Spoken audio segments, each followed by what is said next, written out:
하나님의 말씀은 신명기 4장 15절에서 24절까지의 말씀입니다. 주님께서 호렙산 불길 속에서 당신들에게 말씀하시던 날 당신들은 아무 형상도 보지 못했다는 사실을 깊이 명심하십시오. 남자의 형상이든지 여자의 형상이든지 당신들 스스로가 어떤 형상이라도 본떠서 새긴 우상을 만들지 않도록 하십시오. 우상을 만드는 것은 스스로 부패하는 것입니다. 땅 위에 있는 어떤 짐승의 형상이나 하늘에 날아다니는 어떤 새의 형상이나 땅 위에 기어다니는 어떤 동물의 형상이나 땅 아래 물속에 있는 어떤 물고기의 형상으로라도 우상을 만들어서는 안 됩니다. 눈을 들어서 하늘에 있는 해와 달과 별들, 하늘의 모든 천체를 보고 미혹되어서 절을 하며 그것들을 섬겨서는 안 됩니다. 하늘에 있는 해와 달과 별과 같은 천체는 주 당신들의 하나님이 이 세상에 있는 다른 민족들이나 섬기라고 주신 것입니다. 그러나 당신들은 주님께서 용광로와 같은 이집트에서 건져내셔서 오늘 이렇게 자기의 소유로 삼으신 백성입니다. 주님께서는 당신들 때문에 나에게 분노하셨습니다. 그래서 내가 요단강을 건너가지 못하게 하신 것이며 주 당신들의 하나님이 당신들에게 유산으로 주기로 하신 그 아름다운 땅에도 들어가지 못하게 하겠다고 맹세하신 것입니다. 나는 이 땅에서 죽을 것이므로 요단강을 건너가지 못하겠지만 당신들은 건너가서 그 좋은 땅을 차지할 것입니다. 당신들은 주 당신들의 하나님이 당신들과 세우신 언약을 잊지 말고 지켜야 합니다. 그리고 주 당신들의 하나님이 당신들에게 금하신 대로 어떤 형상의 우상도 만들어서는 안 됩니다. 주 당신들의 하나님은 삼키는 불이시며 질투하는 하나님이십니다. 아멘.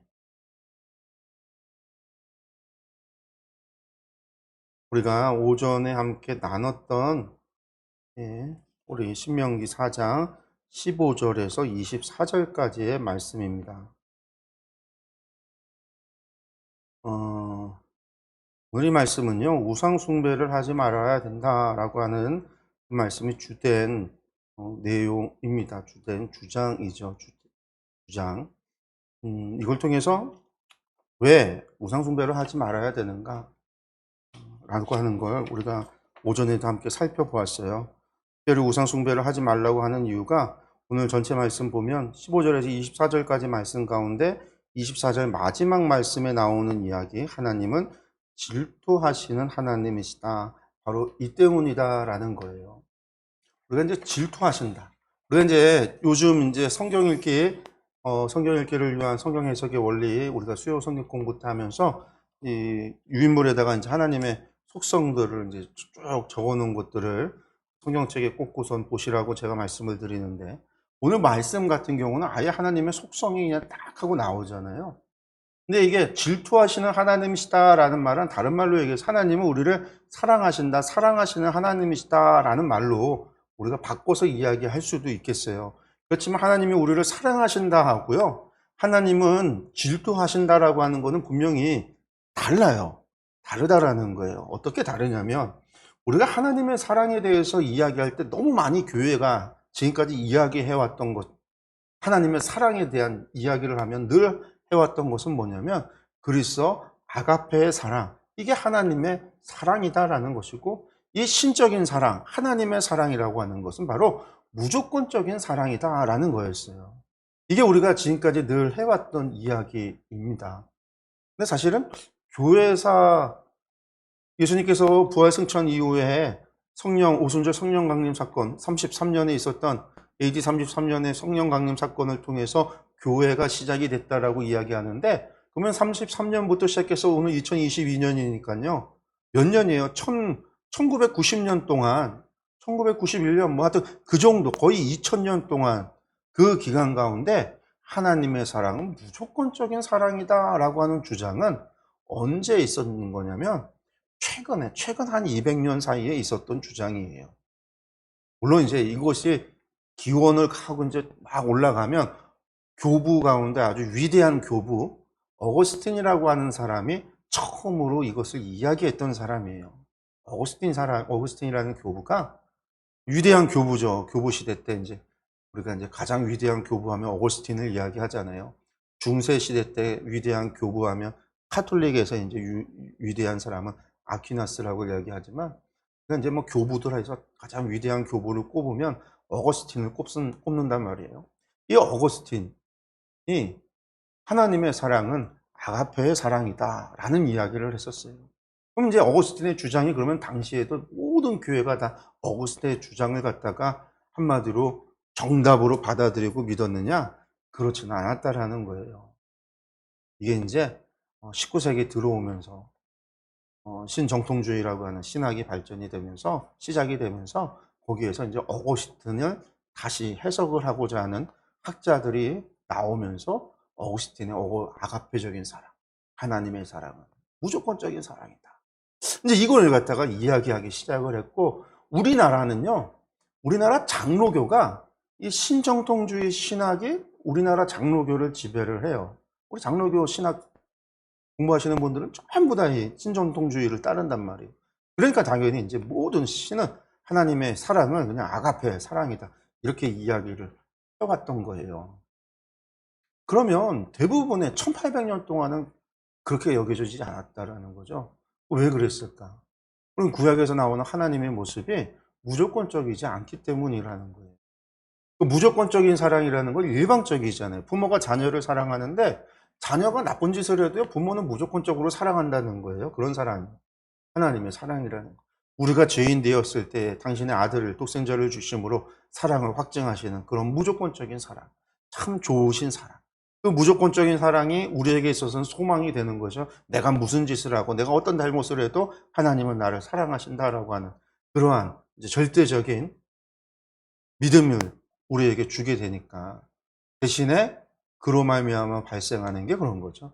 내가 어떤 삶을 살아도 인간이 악하기 때문에 인간의 이 악함을 생각을 못하면 하나님의 무조건적인 사랑은 일방적인 사랑이 될 수밖에 없어요. 근데 질투하는 하나님은요, 사랑의 하나님, 일방적인 하나님, 무조건적인 하나님하고는 다른 거예요. 물론 요한 1서에서 분명히 하나님은 사랑이시다라고 말씀하셨어요. 그렇기 때문에 고린도를 향하여 뭐라고 요구하냐면 분명하게 하나님은 사랑이시니 너희는 서로 사랑하라. 너희가 사랑하지 아니하면 하나님을 알지 못하니 하나님은 사랑이시다. 하나님 사랑이기 때문에 뭘 하라고 요구하냐면 너희가 서로 사랑하라라는 거예요. 근데 서로가 사랑하는 것뿐만 아니라 요한 1서의 이야기는요, 사실은 율법의 완성, 하나님을 사랑하고 이웃을 사랑하라고 하는 것, 바로 이것을 요한은 자신의 복음서 요한복음이나 요한서신에서 서로 사랑하라라고 하는 말로다가 대신해서 사용하는 거예요. 그래서 하나님은 사랑이기 때문에 우리가 사랑을 해야 하나님을 알 수 있다라고 이야기하고, 그리고 하나님은 사랑이시기 때문에 우리가 하나님을 사랑하기를 원하신다라는 거죠. 질투한다라는 것은요, 받기를 원한다라는 얘기예요. 받기를 원하는데 받지 못하니까 질투하고 시기하는 거거든요. 내가 100만큼 사랑하면 당연히 나를 100만큼 사랑해 주기를 원하는 게 인지상정이에요. 나는 100만큼 받기를 원하고 나는 한 20만 줄게, 50만 줄게. 이거는 도둑놈 심부인 거죠. 제가 성경학교 성경 강의할 때 그런 얘기들을 몇 번 한 적이 있어요. 무슨 얘기를 했냐면, 우리가 결혼을 할 때 사랑의 혼인 서약을 하면서 서로 간의 사랑, 팥뿌리가 될 때까지, 검은 머리 팥뿌리가 될 때까지 남편은 아내를 사랑하고 아내는 남편을 사랑하기를 할 거냐고 물으면 네 하고 이제 사랑의 혼인 서약을 하게 되죠. 이때 남편이나 아내가 서로 사랑해서 결혼할 때요, 얼만큼 사랑하면 충분할까요? 우리가 이제 제가 그런 질문을 해요. 내 남편이 나를 사랑하는데 괜찮아. 그래, 한 70% 나 사랑해주면 난 충분해. 30%는 이 남자가 뭐 딴 여자를 사랑하던 딴 걸 사랑하던 30%는 난 용납해 줄 거야. 이렇게 생각하는 사람 아무도 없단 말이에요. 나는 그래, 80%는 날 사랑해주고 20%는 나 용납해 줄게. 10%는 용납해 줄게. 그런데 이런 사람은 없어요. 저 남자가, 내 남편이 나를 사랑하고 나만 바라보길 원하지, 정말 그래서 사랑하면은요, 남편이 텔레비전 보면서 아이돌 춤추는 것만 보고도요, 눈에서 레이저를 뿜어야지 정상인 거예요. 그게 정상인 거예요. 저도 저희 아내 사랑합니다. 저희 아내가 옛날에 막 텔레비전 나올 때 가수를 뭐 누구 좋아하고 막 그래요. 그러면 제 눈에서 레이저가 막 뿜어졌어요. 제가 저희 딸을 사랑해요. 그래서 딸이 가서 남자 얘기하고 뭐 무슨 가수들 얘기하면요, 제 눈에서 불꽃이 피어져요. 막 딸은 모르겠지만 그게 정상인 거예요. 정상. 아, 괜찮아. 나는 한 80% 나 사랑해 주니까 20%는 이 사람이 나가서 딴 사람 사랑해도 돼. 이런 건 있을 수 없다라는 거. 있을 수 없다라는 거. 하나님께서 우리를 사랑하시는데 100%의 사랑을 하셨죠. 어떻게요? 하나님은 우리를 위하여 마음을 다하고 뜻을 다하고 정성을 다하셨어요. 독생자를 주시기까지 사랑하셨어요.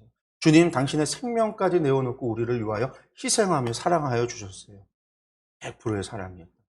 그 하나님께서 우리에게 바라시는 것이요, 마음을 다하고 뜻을 다하고 정성을 다하여 사랑하라고 구약에서도 말씀하셨고 신약에서도 마음을 다하고 뜻을 다하고 생명을 다하여 사랑하라고 말씀하셨어요. 예수님도 우리에게 사랑하라고 말씀하셨고요, 하나님도 우리에게 사랑하라고 말씀하셨어요. 너희가 사랑하지 아니하면 하나님 알지 못하고, 너희가 하나님을 사랑하지 않고 다른 것들을 사랑하면은요, 하나님은 그것에 대해서 질투하신다, 진노하신다, 싫어하신다, 수없이 말씀하셨어요.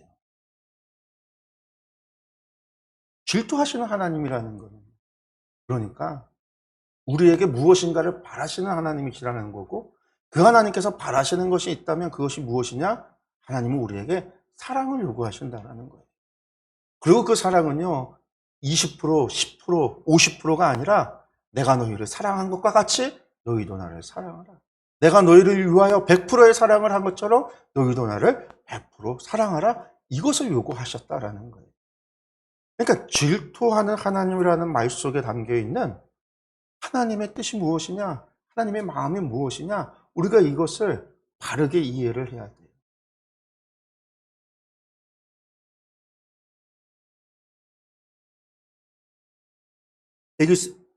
에스겔서를 보면 그런 하나님의 마음이 잘 나타납니다. 에스겔서를 보면 하나님께서 비유로서, 에스겔을 통해서 비유로서 이스라엘에게 말을 하죠. 내가 한때는 한 번은 애굽으로 내려가는 길에, 그 광야길에 어떤 여자아이가 버려진 것을 보게 됐다라는 거예요. 아직 탯줄도 자르지 않고 피도 닦이지 않아서 피딱지가 묻어있는 금방 죽을 것 같은 어린 여자아이를 발견을 한 거예요. 그래서 그 여자아이를 데려다가 탯줄도 잘라주고 피딱지도 깨끗하게 씻어주고, 그리고 애지중지하면서 키운 거예요. 내 딸같이 가장 좋은 것으로 입히고 뭐 좋은 것으로 먹이고 키운 거예요.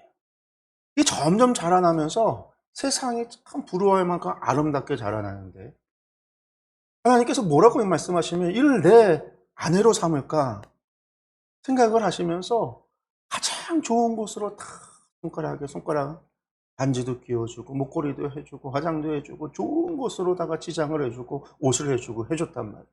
근데 이 여자가 어느 날인가 정신이 나간 건지 갑자기 시내로 나가더니, 거리로 나가서는 지나가는 아무 남자나 붙잡고 행음하기 시작했다라는 거예요. 간음하기 시작했다. 근데 기가 막힌 것은, 점점 기가 막힌 건, 이 여자가 나가서 그런 짓들을 하고 다니는데 나중에는요, 창녀는 돈을 받고 자기 몸을 팔지만 이 여자는요, 이 남편 같은 분이, 자기 아버지 같은 그분이 주셨던 그 폐물을 가져다가, 그 보물을 가져다가 남자들한테 지가 화대를 주고 남자와 잠자기 시작하는 거예요. 그런데 이게 에스겔서에 나오는 예언의 말씀이에요. 하나님께서 그 여자를 바라보는 하나님의 심정은 어떤지, 질투하시는 하나님, 그렇게 사랑했던 하나님.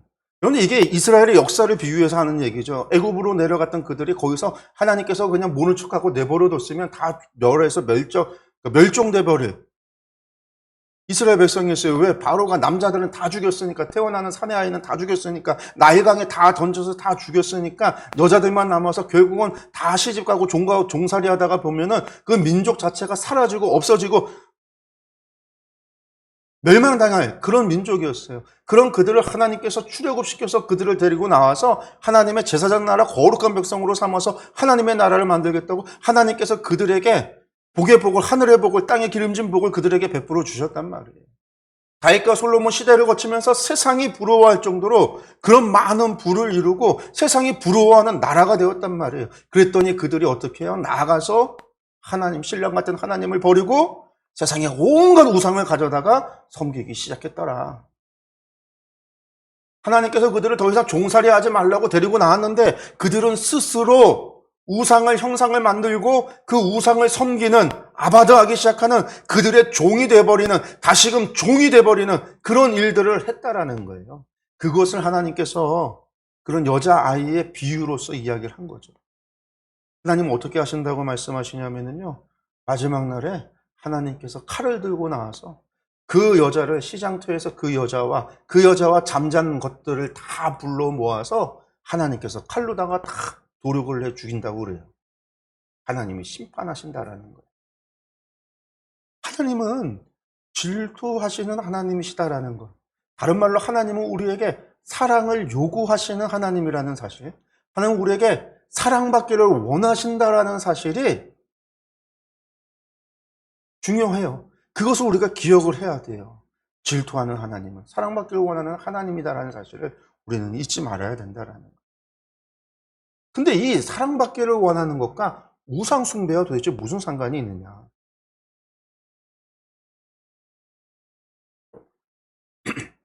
오전에도 제가 말씀을 드렸지만 우상이라고 하는 것은 형상을 만들고 그것을 섬기는 것을 이야기하잖아요. 근데 섬긴다라고 하는 건 이제 우리말이고, 원래 히브리어로는 아바드라고 하는 말에서 이 섬긴다라는 말이 나왔다고 그랬고, 이 아바드라는 말의 뜻은 종살이 한다라는 의미라고 그랬어요. 노예가 된다, 종살이 한다. 하나님의 형상으로 창조됐던 인간이, 그래서 우리가 우상의 형상을 만들어 놓고 절을 하는 것은 마치 하나님의 형상인 우리가 절하는 모습이 하나님이 절하는 것처럼. 그래서 사단이 기뻐하고 사단이 좋아한다고 그랬죠. 사단이 만들어 놓은 모든 종교에는요, 언제나 뭘 하고 있어요?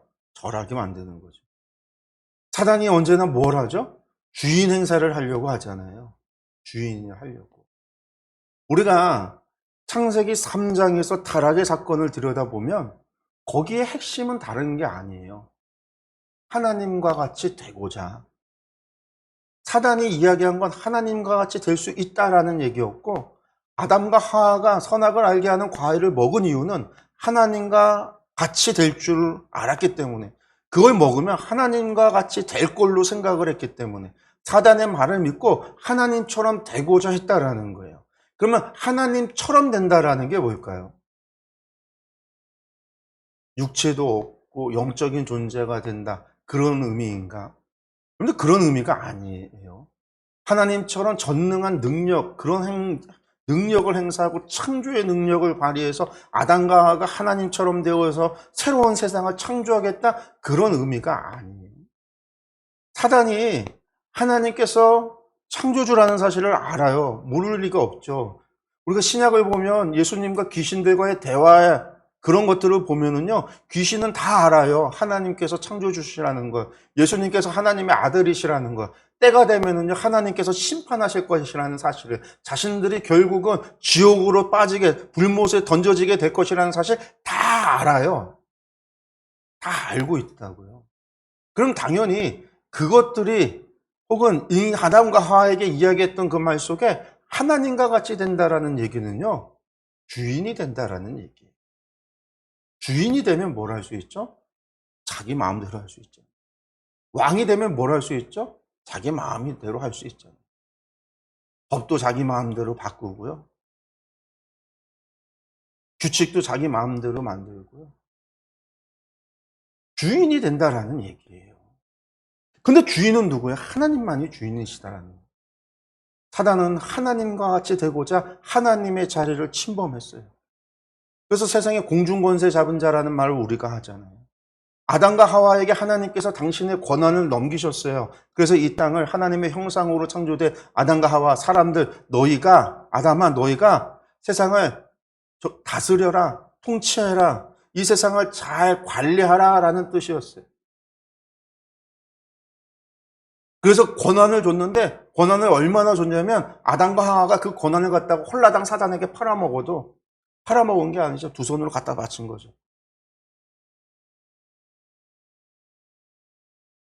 그래도 될 정도로.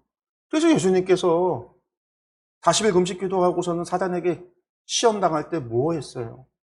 네가 나에게 절하면 이 모든 건 내가 보여준 이 모든 거 너에게 주겠다. 근데 예수님께서 야 거짓말 말 같지도 않은 소리 해라. 이게 왜 네 거야 내 거지. 이렇게 말씀하시지 않았단 말이에요.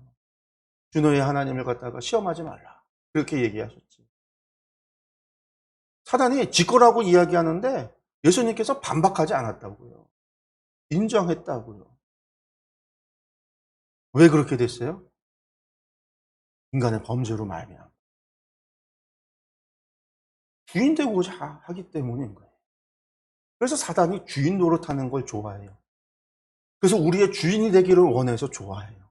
우리를 지배하기를 원해요. 하나님의 형상을 가지고 있는 하나님의 형상으로 창조된 우리를 지배하고 우리 하나님의 형상으로 된 우리의 절을 받고 우리의 경배를 받고 우리의 예배를 받고 우리를 종부리듯 하고 우리가 노예가 되는 것을 무엇보다 기뻐하고 즐거워하는 게 사단이에요. 우상숭배는 결국은 하나님의 형상으로 창조된 우리가 하나님만이 우리의 주님이시고 우리의 주인이신데 우리의 왕이신데 하나님이 아닌 사단이 우리의 주인이라고 이야기하고 고백하고 섬기는 바로 그것이 우상숭배라는 거예요. 근데 여기에 핵심은 그건 거죠. 형상이 중요하지 않아요, 여러분. 난 형상 안 만들었는데 형상이 중요한 게 아니라고요. 이 무슬림들이 형상 만들어요? 무슬림들 형상 없어요. 그들도 아무런 형상이나 동상 같은 거 만들지 않아요. 우상숭배 아니니까 무슬림은 괜찮다? 아니란 말이에요. 형상이 중요한 게 아니라 누가 주인이냐라고 하는 게 중요한 거예요. 우상숭배의 핵심은. 무엇이 주인이냐라는 게 중요한 거예요. 무엇이 지배하고 있느냐라고 하는 게 중요한 거예요. 그래서 제가 오전에도 말씀드렸죠. 제가 우리 인생에 있어서 나의 생각을 지배하고 있는 것이 있다면 요즘 내가 내 생각을 막 지배하는 게 있어. 다른 말로 내가 요즘 빠져 있는 게 있어. 그런 얘기 하는 경우들이 있어요. 나는 요즘에 뭐 웹툰에 빠져 있어. 매일같이 웹툰 보고. 나는 요즘 게임에 빠져 있어. 막 게임에 막 빠져서 눈 뜨면부터 게임을 하기 시작해서 밤늦도록 밤새도록 게임하는 경우. 나는 만화책에 빠져 있어. 만화책 보는 거예요. 나 요즘 드라마에 빠져 있어. 밤새도록 드라마.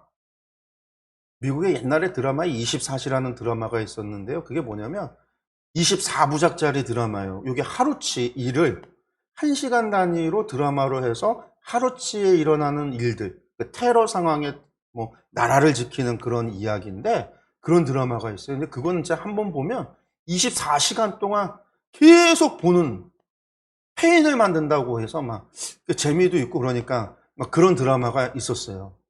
난 드라마에 빠졌어 요새. 드라마만 보는. 여러분들 요즘 내가 내 생각을 지배하고 있는 거, 내가 요즘 빠져 있는 거. 여러분들 나를 지배하고 있는 게 내 주인 노릇을 하고 있는 거예요. 귀신만이 아니고 사단만이 아니라 그러한 쾌락도요, 그런 즐거움도요, 그런 드라마도요.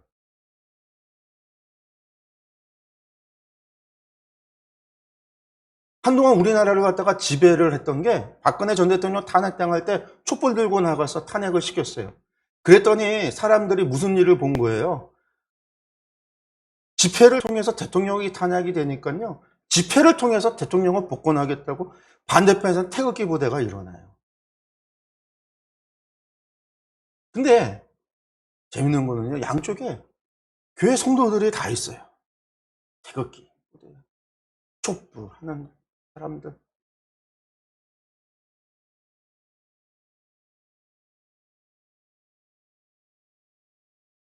국가와 나라를 위해서.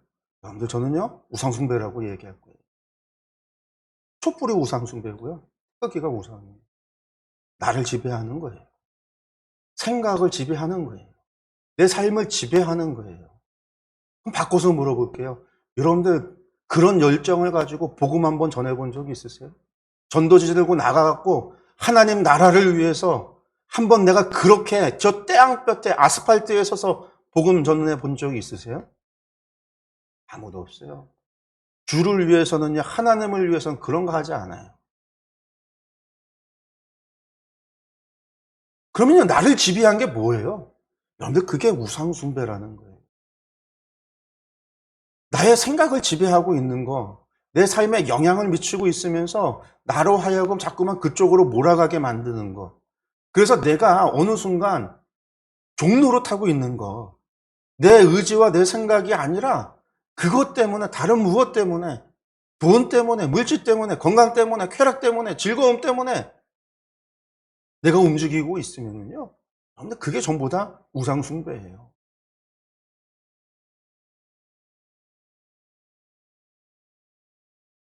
나아가 또 다른 게 있어요. 어제도 잠깐 얘기했지만요, 우리 삶의 목표가 주의 나라와 그의 의가 아니라 하나님의 나라가 우리의 삶의 목표가 아니라, 그래서 그 나라를 위해서 내 인생이 나아가는 게 아니라 내 목표를 가지고 내 인생을 위해서 내가 살아가려고 하는 그것을 성취하기 위해서 살아간다고 한다면요, 여러분들, 그것도 우상숭배예요. 왜? 그게 나를 지배하니까요. 내 인생의 방향, 내 인생의 나아갈 방향을 잡고 좌우하고 있으니까요. 하나님만이 하셔야 되는 그 일을 다른 그 무엇이 하고 있으면은요, 그 모든 게 우상숭배라는 거예요. 나아가 오늘 사랑을 얘기했어요. 처음 시작할 때 질투하시는 하나님 얘기하면서요, 하나님보다 더 좋아하는 게 있고 하나님보다 더 사랑하는 게 있으며, 여러분들, 그게 우상숭배예요. 사랑이 빼 빠진 게 죄는 아니잖아, 이런 드라마 대사가 죄는 아니지만이 아니라 하나님 앞에서는 다 죄인 거예요. 하나님보다 더 사랑하는 것이 있으면 그 사랑하는 그것이 우상이 되니까. 어거스틴의 이 사랑의 이야기를요, 제가 그렇게 좋아하지는 않아요. 왜냐하면 그게 구약 성경하고 신약 성경 전체로 봤을 때 일치하다라고 얘기할 수 없는 부분이 분명히 있기 때문에. 그뿐만 아니라 아가페라고 하는 단어 자체가 사실은 성경이 기록될 때에도 뭐 하나님의 신적인 사랑이라는 의미 자체가 없었어요. 그런 의미가 없었어요. 그냥 사랑이라고 할 때 아가페라는 말을 썼지. 부정적으로도 사용되고 긍정적으로도 사용되고 그냥 통용되던, 그냥 일반적으로 쓰던 단어가 아가페입니다. 그래서 하나님은 사랑이시다라는 말이 틀린 말은 아닌데 무조건적인 거는 조금 저는 마음에 안 들어요. 그런데 어쨌든 어거스틴이 하는 이야기 속에서 그가 하는 얘기에 우리가 귀를 기울여야 하는 이유는요, 사랑이 다 같은 사랑이 아니기 때문에 그래요. 한번 볼까요? 이게 어거스틴의 사랑의 구분인데 여러분들이 잘 아는 거예요. 사랑이라고 하는 것이 이런 피라미드 구조가 되어져 있다. 하이라키, 권력이 있다라는 거예요. 권위가 있다라는 거예요. 높이 올라갈수록 높은 사랑인 거죠. 좋은 사랑인 거죠. 그럼 제일 먼저 뭐가 있냐면 우리가 잘 아는 아가페, 아까 얘기했죠, 아가페. 이게 하나님의 사랑, 신적인 사랑이다라고 그래요. 그다음에 또 필리아라고 하는 사랑이 있어요. 이건 우정, 뭐 순수한 사랑이다, 정신적인 사랑이다. 그래요, 이제. 그래서 필리아하면 보통 이제 정신적인 사랑을 이야기를 많이 하기도 하고 우정을 이야기하기도 해요. 그다음에 이제 스트로게라고 하는 것도 있어요. 이게 부모가 자녀를 사랑하는 그런 사랑이다라고 해요. 그죠? 그럼 맨 밑에 뭐가 있냐면 에로스, 이것이 육적인 사랑이라는 거예요. 그래서 이 네 개의 사랑을 그리스의 이제 사랑 네 개다, 한 번씩은 다 들어보셨을 텐데 원래는 이렇지 않아요. 원래.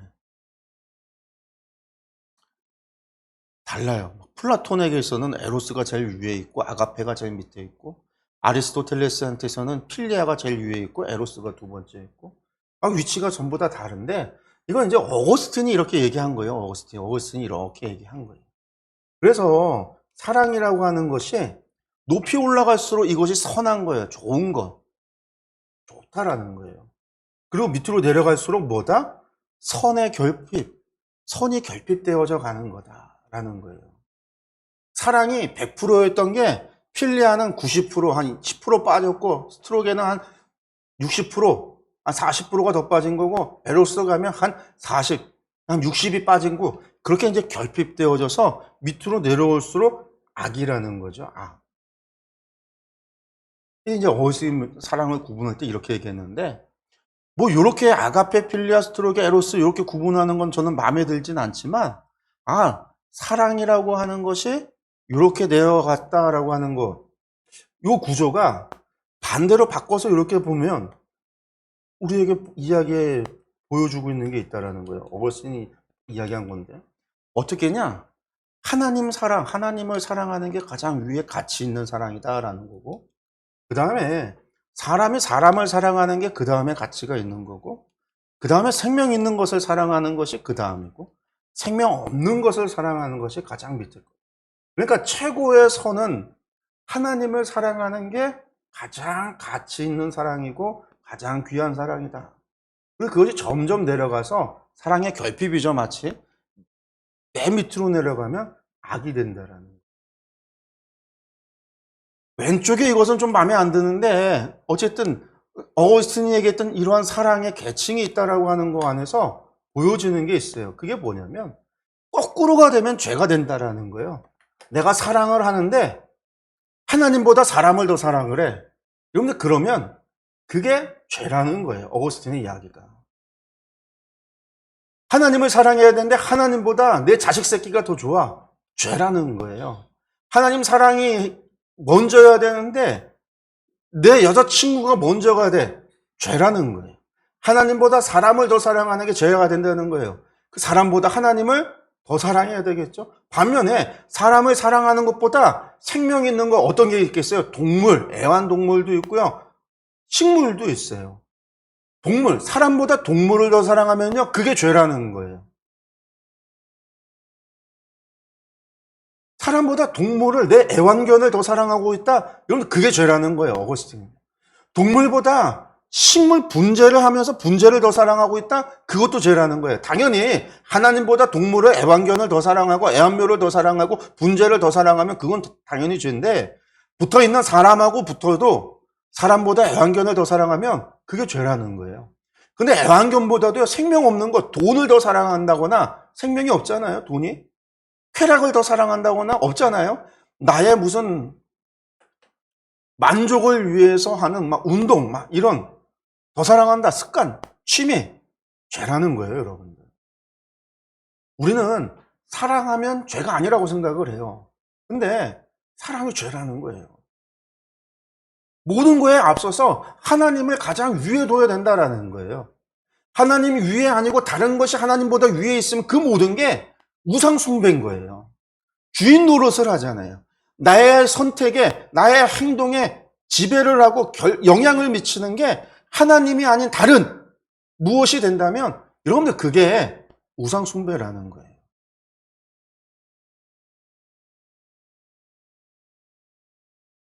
저는 집에 동물을 안 키웁니다. 애완견이나 애완묘를 안 해요. 저희 집사람이 강아지를 좋아해서 예전에 결혼해서 중국에 살 때는 강아지를 키웠어요. 많이 키울 때는 4마리까지도 키워봤었는데 강아지를 키웠어요. 귀여워요. 와서 꼬리 흔들고 똥 치우고 하는 거는 좀 싫지만 그래도 강아지 보면 귀엽거든요. 좋아요. 근데 요즘 사회가 어떻게 돼요? 남편은 왼수고 애완동물은 나의 사랑이고 내 반쪽이고 이런 문제가 있는 거예요. 어거스틴의 말을 의하면 그건 죄라는 거예요. 잘못된 거. 우리가 사람보다 동물을 더 사랑한다. 애완동물 자연 보호해야 되고 우리가 생태신학하는 사람들 우리가 자연 보호해야 되고 관리해야 돼요. 그런데 늘 하는 얘기예요. 그렇게 운동하는 사람들 좋아요. 근데 이 땅에 죽어가는 굶어 죽어가는 사람들이 얼마나 많은데 그런 사람들을 위해선 저렇게 분노해 봤나 일해 봤나? 더 나아가서 주의 나라를 위해서는 어떻게 해 봤는가? 교회 세상 사람들은 그래도 돼요. 왜 오늘 말씀에도요. 세상 사람들은 그러라고 하나님 내버려 두셨어요. 섬기라고 맘대로 하라고. 다 줬대라는 거예요. 그런데 우리는 아니잖아요. 우리는 누구예요? 우리는 하나님을 믿는 사람들이에요. 하나님은 우리를 택하여 부르셨을 때 제사장 나라 거룩한 백성으로 부르셨어요. 왕 같은 제사장으로 불렀어요. 왜 불렀어요? 하나님의 그 놀라운 사랑의 증인으로 우리를 부르셨어요. 우리는 사명도 있고 우리는 하나님을 섬겨야 되는 의무도 있어요. 그런데 우리가 그런 것들은 다 내쳐놓고요. 뭐라고 있어요? 나아가서 하나님의 나라가 아니라 한쪽에서는 태극기 들고 한쪽에는 촛불을 들고요. 나아가서요, 애완동물 때문에 나아가서 애쓰고 노력하고, 여러분들 세상 사람들 해도 돼요, 그런 것들을. 우리가 해야 되는 일이 무엇인지를 구분하지 못하는 거예요. 나의 주인이 누구인지 모르니까 그런, 스스로 우상 숭배에 빠져 있어서 우상에 아바다하고 있다는 사실을 알지 못하니까, 그러면서도 나는 올바르다, 나는 제대로 돼 있다, 나는 잘 살아가고 있다라고 하는 착각 속에 있는 거예요. 하나님 보시기에 다 죄예요. 하나님 보시기에 가증한 거예요. 하나님 보시기에 진노하시는 일이에요. 그런데 나는 제대로 하고 살아가고 있다? 나는 괜찮다? 우리를 속이는, 스스로를 속이고 살아간다는 거죠. 여러분들, 사랑하는 게 죄가 될 수 있어요. 하나님보다 다른 것을 더 사랑하는. 열정이요. 질투의 다른 말이, 질투의 의미가 카나라고 하는 히브리어 말에 어떤 의미가 있냐면 열정이라는 말이 있어요. 열정. 사랑은요, 열정이에요. 나의 열정이 하나님께가 아니라 아까 그 피라미드처럼 다른 것이 된다면, 하나님보다 사람에게, 하나님보다 생명 있는 것에, 하나님보다 생명 없는 것에 나의 열정이 더 사용되어지고 있다면 우상숭배하는 거예요. 그런데 이것을 우리가 깨달아야만 돼요. 나는 하나님께 택하여 부름받은 사람이라는 것, 나는 그리스도인이라는 사실을, 나는 하나님의 백성이라는 사실을, 나는 하나님을 사랑하고 하나님을 섬기도록 부름받았다라는 사실을, 나는 하나님을 섬기며 살아가야 된다는 사실, 하나님을 섬겨야 되는 우리가 하나님 마음대로 하나님께 물어보지도 않고 하나님 싫어하는 일을 하면서 나는 괜찮다?